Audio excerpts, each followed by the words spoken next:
What do you imagine seeing in the future of Asia and ASEAN, and what challenges do you expect the region will have to overcome? At a recent Youth Leadership Building Conference hosted by Hitachi in Hanoi, Vietnam, youngsters from ASEAN countries shared with the nation their views on the region's future and the challenges to come, and also gave their opinions on how these challenges could be overcome to better shape the future. I think that for Asia is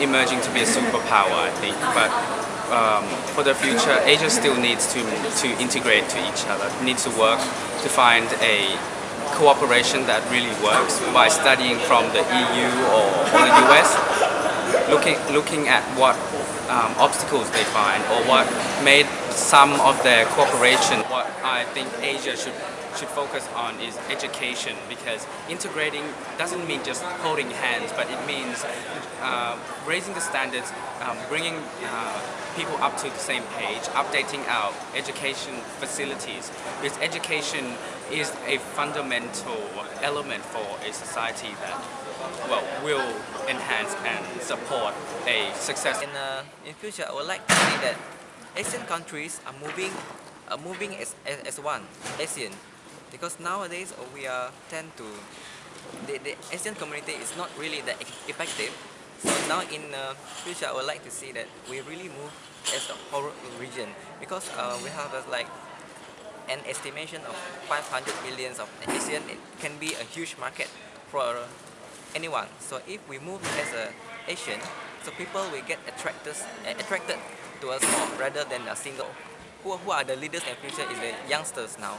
So what we can do is we can create awareness in terms of education, because education is an important part of initiating a paradigm behavior. So right now we're entering the information-oriented industry, but one thing that it's for sure is that we're gonna be more connected in terms of regional and continents.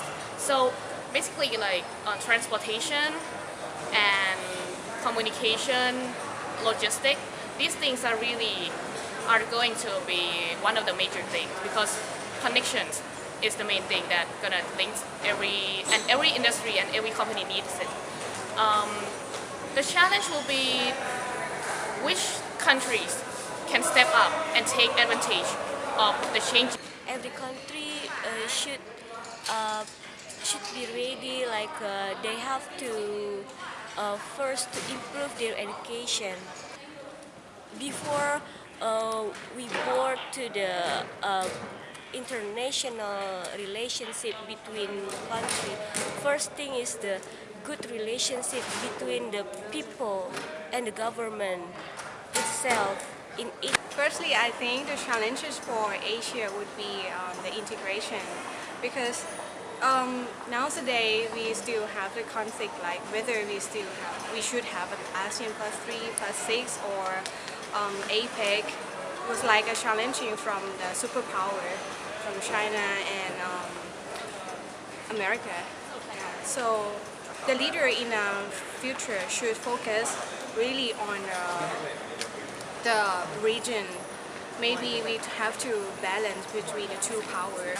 The nation in the future will be more and more closely connected, because now we have just realized the need to integrate.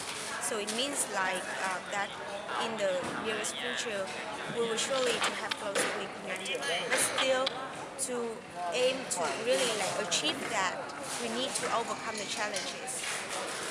The first challenge is also, as I said previously, the difference may bring us together, but maybe like in another side, the difference will be the we won't, we will not merge, or we will not like lose what we are now. We won't do that, but we will choose something that is really like the common thing between us. 10 years from now on, Asian country, even like in Asia, we will have a very new development. There will be more collaboration among each country member, and then there will have an exchange of goods and service, technology, labor mobility, and a lot of culture and society. For me, in order to reach that development and collaboration, each country should provide some education, human resource, together with infrastructure and political stability so that we can merge together with วรรณภาขาวพา reporting from Vietnam